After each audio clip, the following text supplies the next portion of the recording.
नमस्कार विद्यार्थी मित्रांनो, मी संदेश. नोकर भरती या यूट्यूब चॅनलमध्ये आपल्या सगळ्यांचं पुन्हा एकदा स्वागत करतो.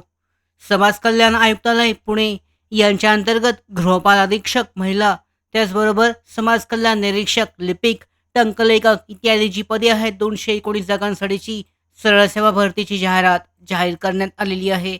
याची परीक्षा जी आहे TCS मार्फत घेण्यात येणार असून TCS कडून जो पॅटर्न, सिलेबस आणि एक्झाम पॅटर्न जारी करण्यात आलेला आहे. यामध्ये जो मराठी आहे, तर मराठी सेक्शनमध्ये मराठी व्याकरण TCS कडून कशा पद्धतीचे प्रश्न विचारले जातात पाहू शकता. या अगोदरच्या ज्या परीक्षा झालेल्या आहेत TCS कडून घेण्यात आलेला त्याचा जो पॅटर्न आहे, ह्या पॅटर्ननुसार आजच्या या सेशनमध्ये व्हिडिओमध्ये महत्त्वाचे जे प्रश्न आहेत मराठी व्याकरणवर विचारले जाणारे PYQ संभावित महत्त्वाचे प्रश्न आजच्या या व्हिडिओमध्ये पाहूयात. पहिला प्रश्न आहे यामध्ये पोर्तुगीज शब्दांचा गट ओळखायचा आहे. पाहू शकता असे शब्द आहेत जे पोर्तुगीज भाषेतून सरळ मराठीमध्ये आलेले आहेत. असे शब्द ज्यामध्ये पोर्तुगीज भाषेमध्ये वापरले जातात आणि ते शब्द सरळ मराठीमध्ये वापरण्यात येत आहेत. त्यामध्ये पाहू शकता कोणता गट पोर्तुगीज भाषेमधला आहे. पर्याय घमेले, पायरी आणि लोणचे. दुसरा पर्याय आहे यासाठीचा बटन, नर्स आणि सर्कस. तिसरा पर्याय हंडा, पाट आणि आई. चौथा पर्याय आहे यासाठीचा टाळा, अनारस आणि डबी. तर याचं उत्तर पाहू शकता घमेले, पायरी आणि लोणचे हा जो पहिला पर्याय आहे यासाठीचा पहिला पर्याय जो आहे पोर्तुगीज शब्दांचा गट आहे. म्हणजेच हे जे शब्द आहेत घमेले, पायरी आणि लोणचे हे पोर्तुगीज भाषेमधून सरळ मराठी भाषेमध्ये आलेले आहेत. यानंतर पाहू शकता दुसरा जो पर्याय आहे यासाठीचा बटन, नर्स आणि सर्कस हे तिन्ही शब्द इंग्लिश भाषेमधून सरळ मराठीमध्ये आलेले आहेत. पाहू शकता बटन हा जो इंग्लिश शब्द आहे तो मराठीमध्ये तर जसाच्या तसं वापरला जातो. नर्स परिचारिका हा शब्द आहे तरी सुद्धा नर्स हा मराठी भाषेमध्ये वापरला जातो. सर्कस सुद्धा मराठी भाषेमध्ये वापरला जातो.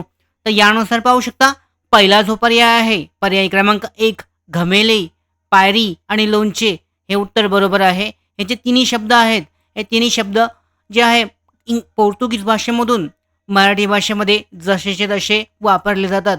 महत्त्वाचं म्हणजे असा प्रश्न जो आहे परीक्षेमध्ये येऊ शकतो की पोर्तुगीज भाषेमध्ये खालील पर्यायांपैकी पोर्तुगीज भाषेमधून मराठी भाषेमध्ये आलेला शब्द कोणता.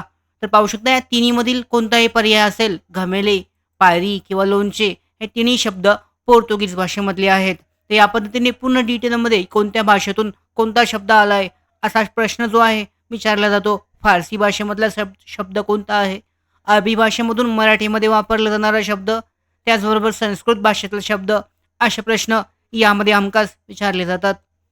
दुसरा प्रश्न पाहूयात. खालीलपैकी अभ्यस्त शब्द कोणता आहे ओळखायचा आहे. आता अभ्यस्त शब्द ओळखायचा आहे यासाठी तुम्हाला अभ्यस्त शब्द म्हणजे काय याबद्दलची माहिती असणं आवश्यक आहे.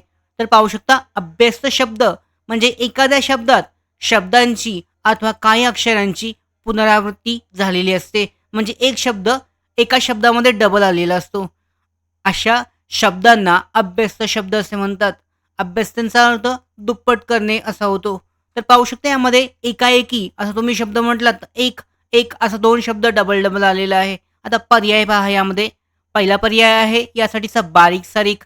तर पाहू शकता बारीक सारीक हे जे रीक आहे यासाठीचं डबल आलेलं आहे. यानुसार पाहू शकता एखाद्या शब्दाची पुनरावृत्ती होत असेल तर मग याचा अर्थ पाहू शकता बारीक सारीक बरोबर उत्तर येत आहे. म्हणजे बारीक रिक आणि सारीक रिक हे दोन्ही आहे पुनरावृत्ती झालेली आहे दोन शब्दांची. म्हणजे एका शब्दामध्ये शब्द पुनरावृत्त झालेला आहे म्हणजेच अभ्यस्त शब्द आहे. म्हणजेच पर्याय क्रमांक 1 उत्तर बरोबर आहे. दुसरा जो शब्द आहे बारकुंडा, तिसरा शब्द आहे बारकावा आणि चौथा शब्द आहे बारावा.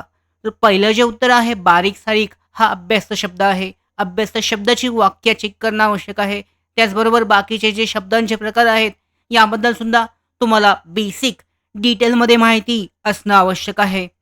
तिसरा प्रश्न पाहूयात आपण. खालीलपैकी प्रत्ययसाधित शब्द कोणता.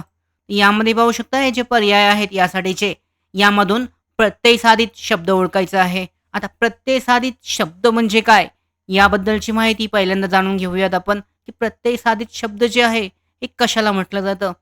यानुसार पाहू शकता भवितव्य यामधील जो उत्तर आहे याचं भवितव्य हे उत्तर बरोबर आहे. तर का आपण पाहूयात. भवितव्य हा प्रत्यय साधित शब्द आहे. तर पाहू शकता तव्य हे जे आहे यामध्ये वापरण्यात आलेलं तव्य जे आहे हे शेवटचं भवितव्यामधलं तव्य हे संस्कृत प्रत्यय लागून भवितव्य हे धातू साधित तयार झालेलं आहे. यामध्ये पाहू शकता कृदंत धातूंना प्रत्यय लागून जे शब्द तयार होतात त्यांना कृदंत किंवा धातू साधिते म्हणतात. म्हणजेच पाहू शकता प्रत्यय साधित जो शब्द आहे यामध्ये संस्कृत भाषेतील प्रत्यय लागून भवितव्य हा शब्द तयार झाला आहे. याचाच अर्थ हा जो शब्द आहे पर्याय क्रमांक 2 भवितव्य हा प्रत्यय साधित शब्द आहे. त्याला प्रत्यय लागलेला आहे संस्कृत भाषेतलं. म्हणजेच भवितव्य हा शब्द जो आहे प्रत्यय साधित शब्द आहे. यानंतर भक्त हा जोड शब्द आहे. भावना यानंतर भीती हे शब्द पाहू शकता. तर यानंतर दुसरा पर्याय जो आहे प्रत्यय साधित हे उत्तर यासाठीचं बरोबर आहे. चौथा प्रश्न केसाने गळा कापणे या वाक्प्रचाराचा अर्थ काय. तर पाहू शकता वाक्प्रचार आहे केसाने गळा कापणे या वाक्प्रचाराचा अर्थ सरळ अर्थ काय आहे. सोपा प्रश्न. पहिला पर्याय यासाठीचा दुसऱ्याला फसवणे, विश्वासघात करणे, दुसऱ्याचे नुकसान करणे आणि विश्वासाला पात्र नसणे. तर याचं बरोबर उत्तर आहे पर्याय क्रमांक 2 विश्वासघात करणे. केसाने गळा कापणे या वाक्प्रचाराचा अर्थ आहे पर्याय क्रमांक 2 विश्वासघात करणे हे उत्तर यासाठी बरोबर आहे. पाचवा प्रश्न पाहूयात. प्रश्न क्रमांक 5 खालीलपैकी गटाबाहेरचा शब्द ओळखायचा आहे. आता यामध्ये गटात न बसणारा जो शब्द आहे तो कोणता आहे तो ओळखायचा आहे. पर्याय पाहू शकता. अपुरा म्हणजे कमी असणे, नास्तिक म्हणजे देवावर विश्वास नसणारा, बेडर बेडर म्हणजे यामध्ये पाहू शकता बेडर म्हणजे जो न घाबरणारा. आता यामध्ये पाहू शकता सगळ्या गोष्टींमध्ये कमी कमी दाखवण्यात आलेलं आहे म्हणजे नकारार्थी आहे. जलद हा शब्द यामध्ये वेगळा आहे. पाहू शकता हा गटात बसत नाही. बाकीच्या शब्दांमध्ये नकारार्थ आहे सगळे. ना अपुरा म्हणजे कमी आहे, नास्तिक म्हणजे देवावर विश्वास नसणारा नाही, बेडर म्हणजे न घाबरणारा म्हणजे नकारार्थी शब्द आहेत. आणि चौथा जो पर्याय आहे यासाठीचा जलद हा बरोबर उत्तर आहे कारण हा गटात बसत नाही, हा नकारार्थ दर्शवत नाही. म्हणजे जलद हे उत्तर बरोबर आहे. 6वा प्रश्न विशेषणाचे एकूण किती प्रकार आहेत.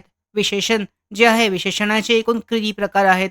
तर पाहू शकते विशेषणाचे एकूण 3 प्रकार आहेत. प्रामुख्याने 3 प्रकार. तर यामध्ये पाहू शकता जे विशेषणाचे 3 प्रकार महत्त्वाचे आहेत आणि यानंतर त्याचे उपप्रकार सुद्धा आहेत. तर यामध्ये विशेषणाचे प्रकार कोणते आहेत.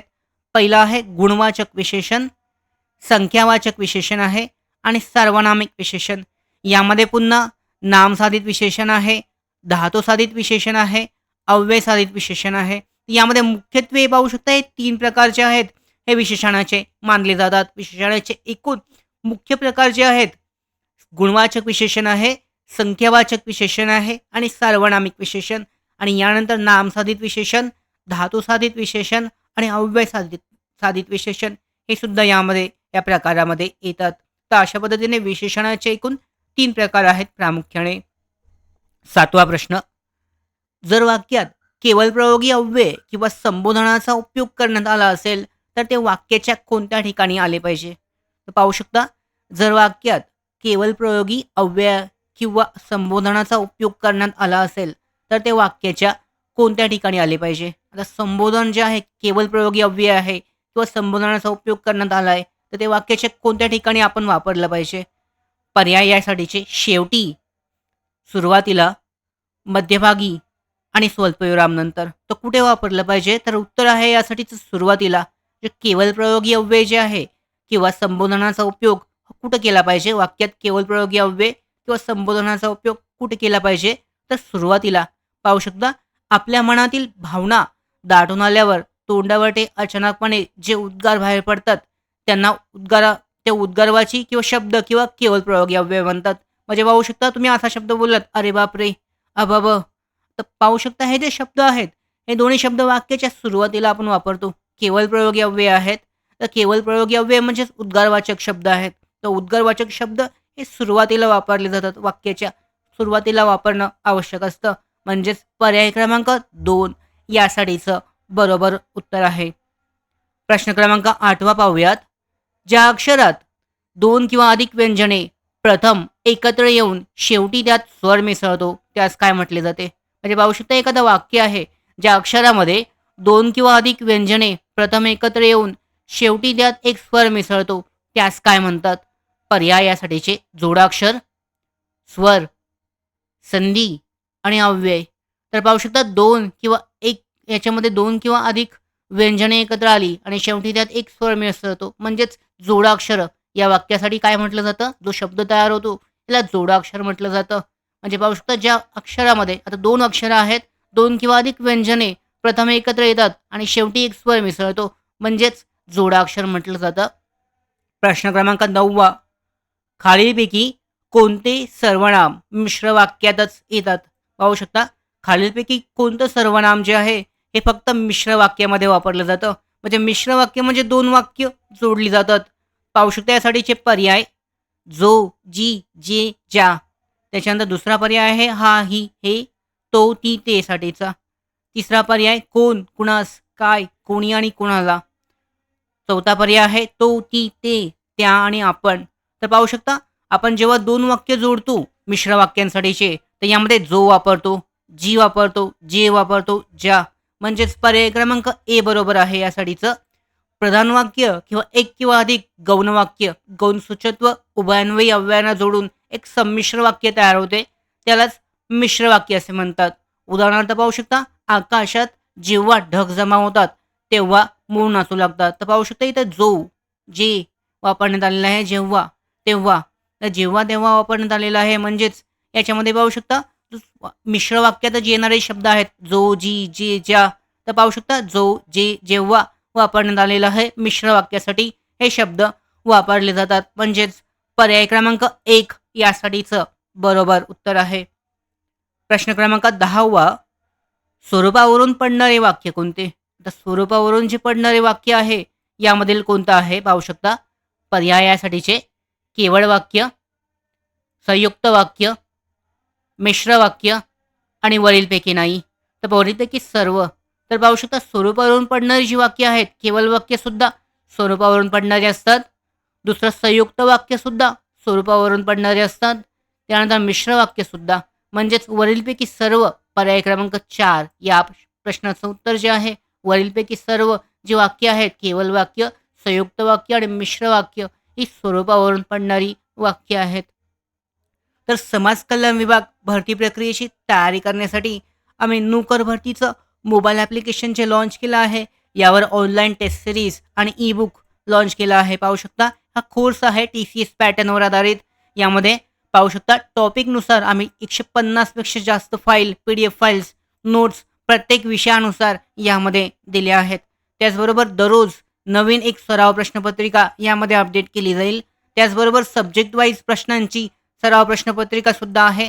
10 फुल लेंथच्या ज्या टेस्ट सिरीज आहेत 100 गुणांच्या त्यासुद्धा देण्यात आलेल्या आहेत. तर तुम्ही सोडवू शकता.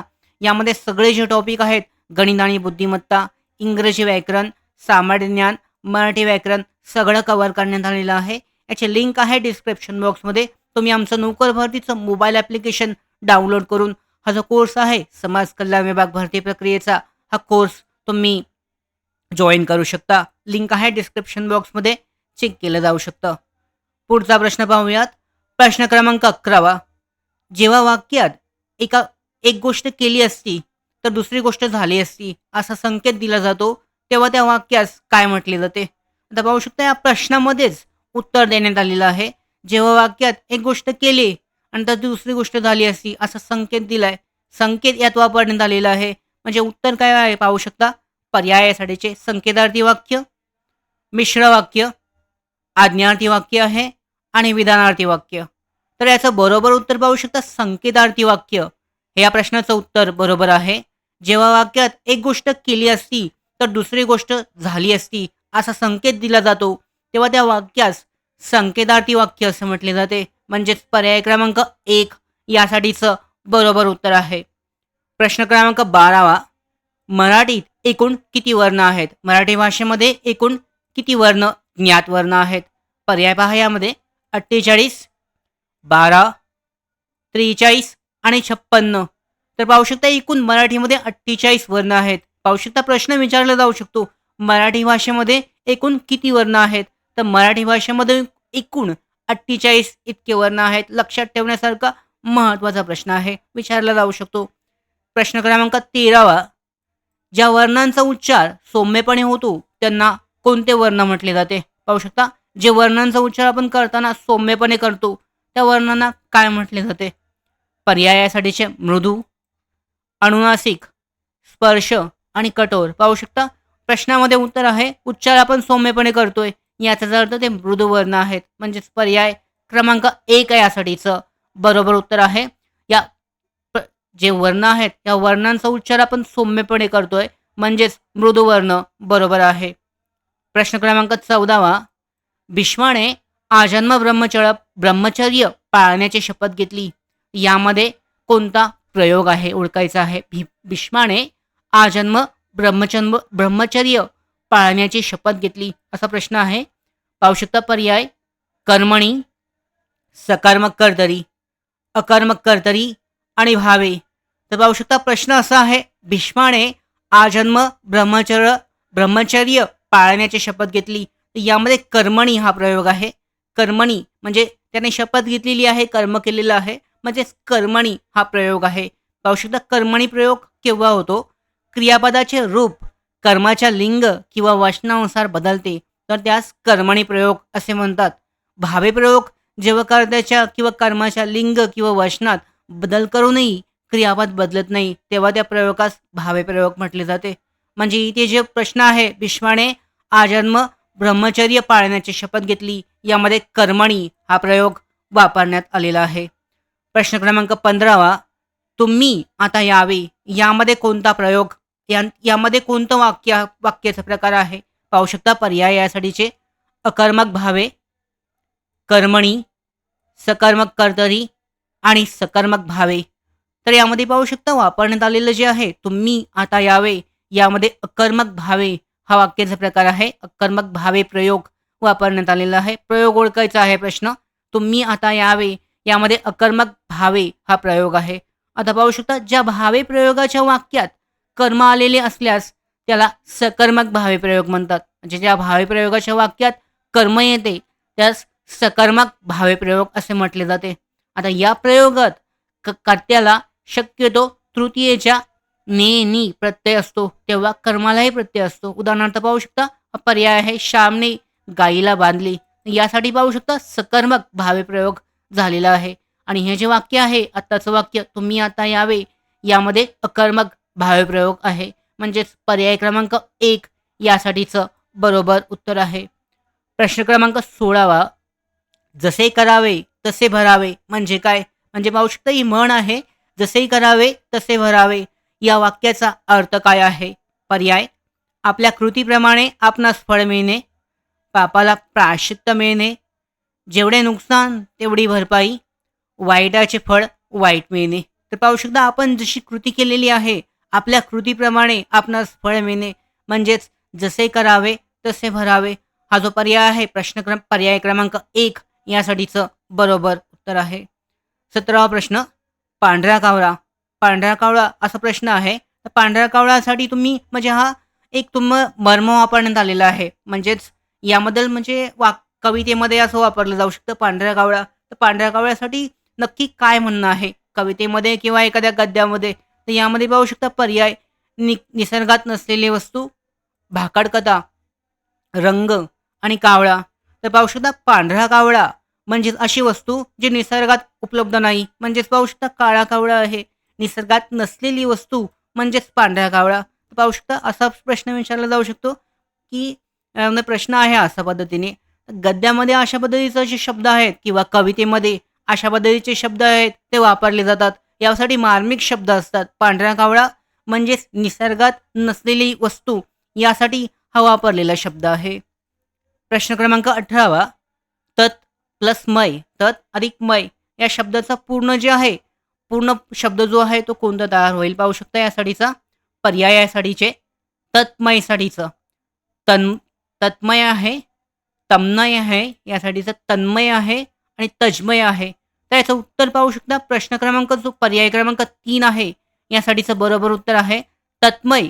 या शब्दाची जी सामासिक फूड आहे यामध्ये तन्मय हा शब्द तयार होईल. यामधून तन्मयसाठीचा तन्मय अशा पद्धतीचा शब्द जो आहे बरोबर उत्तर आहे. पर्याय क्रमांक 3 यासाठीचं बरोबर उत्तर आहे. प्रश्न क्रमांक 19 विजयामुळे त्यांच्या संघात चैतन्य डॅश डॅश पुढे पाहू शकता. पूर्ण करायची आहे रिकाम्या जागा. पुढे काय वापरलं जाऊ शकतं? पर्याय बहरले, संचारले, बरसले, साकारले. तर वाक्य पूर्ण करण्यासाठी पर्यायामधून जो बरोबर शब्द आहे तो वापरायचा आहे तुम्हाला. विजयामुळे त्यांच्या संघात चैतन्य संचारले पर्याय क्रमांक 2 जे आहे यासाठी इथे वापरलं जाऊ शकतं. वाक्य पूर्ण करण्यासाठी विजयामुळे त्यांच्या संघात चैतन्य संचारले म्हणजेच पर्याय क्रमांक 2 बरोबर आहे. प्रश्न क्रमांक 20 खालीलपैकी जोडाक्षराने युक्त अचूक शब्द ओळखायचा आहे. पाहू शकता यामधील शब्द जे आहेत हा जोडाक्षराने युक्त अचूक शब्द कोणता आहे? पर्याय पहिला पाहू शकता हा जोडाक्षराने जो उच्चार आहे तो चुकलेला आहे. दुसरा पर्याय बरोबर आहे पत्नीसाठीचा. यामध्ये तिसरा चुकलाय जोडाक्षर होत नाहीये आणि चौथा सुद्धा उच्चार बरोबर नाही. म्हणजेच पर्याय क्रमांक 2 जे आहे यासाठी जोडाक्षराने युक्त असं अचूक शब्द आहे पत्नी या शब्दासाठीचं. तर अशा पद्धतीने पाहू शकता जी समाज कल्याण विभाग भरती प्रक्रिया आहे मराठी व्याकरणवर TCSचा जो पॅटर्न आहे अशा पद्धतीने संभावित प्रश्न जे आहेत विचारले जाऊ शकतात. या पद्धतीचे प्रश्न जे आहे हमखास विचारले जातात. म्हणजे पॅटर्न पाहू शकता. हे प्रत्येक टाईपचा जो एक एक प्रश्न आहे या सेशनमध्ये आम्ही कव्हर केला आहे. तर याच पद्धतीचे प्रश्न जे आहे नक्कीच विचारले जातात आणि अशा पद्धतीने तयारी करणं आवश्यक आहे समाज कल्याण विभागाच्या या भरती प्रक्रियेसाठी. या भरती प्रक्रियेसंदर्भातल्या महत्त्वाच्या अपडेट प्राप्त करण्यासाठीच नोकर भरतीच्या यूट्यूब चॅनलला सबस्क्राईब करा. धन्यवाद.